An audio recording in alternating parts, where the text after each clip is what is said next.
And now take a look at the participation of foreign mercenaries in the conflict in Ukraine. We have constantly commented on this. We have repeatedly said that modern high-tech types of weapons arriving for the Ukrainian armed forces cannot be used by Ukrainian servicemen who lack the knowledge and skills to operate such weapons and equipment. This can only be done by foreign specialists, for example, gunner operators of long-range missile systems, such as the American HIMARS, MLRS, British-French Storm Shadow, and others used by the Kiev regime for strikes deep into our territory. In addition, foreign advisors are directly involved in the development and implementation of various operations, using Western intelligence data and guidance and targeting systems. Foreign mercenaries are fighting on the side of the Ukrainian armed forces in various branches of the military. Obviously, they are also recruited to operate foreign aircraft.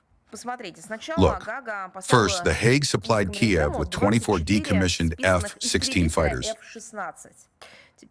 Now it seems decommissioned pilots have been added to the decommissioned equipment. According to the classics of the genre, the next stage is apparently downed pilots. This is a clear example of Dutch pragmatism.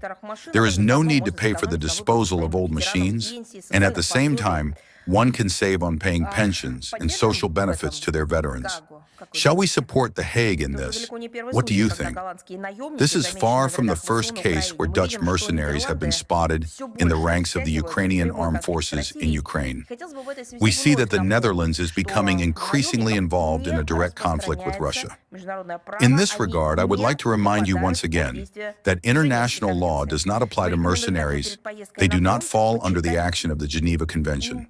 We also recommend that before traveling to the front, they read the eyewitness testimony, an interview with a fellow Dutch soldier of fortune for Holland's largest newspaper, De Telegraaf, published on January 10th. This is not a Russian resource. It is difficult to suspect us of some kind of, as they usually accuse us, propaganda scheme here.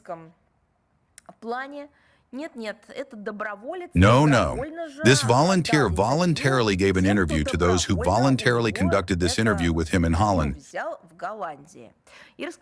and recounted that every morning in the Ukrainian unit begins.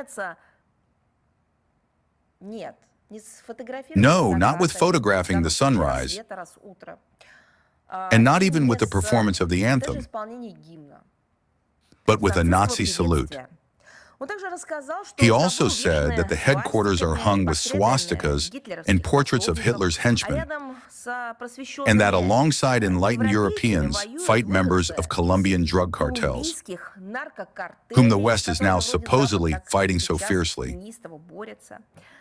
They boast of photographs of severed heads and the torture of prisoners. Apparently, such abominations do not embarrass official The Hague, since it continues to sponsor the Ukrainian armed forces at the expense of its taxpayers. But the citizens of the Netherlands, who still remember the horrors of Nazism, should be ashamed of complicity in such things.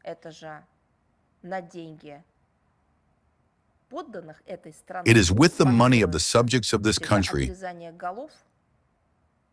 that all these cuttings off of heads and the hanging of rooms with portraits of Nazis and collaborators are sponsored. In this regard, we would like to warn once again that any so-called foreign specialists present in Ukraine and taking part in any way in combat operations against the armed forces of the Russian Federation become legitimate military targets, regardless of how their presence in Ukraine is formalized. I think they should not expect mercy. And I believe that this interview, I want to emphasize once again, not in a media outlet outside of NATO countries or the European Union, but specifically in a media outlet of a NATO country, should become a morning prayer for them.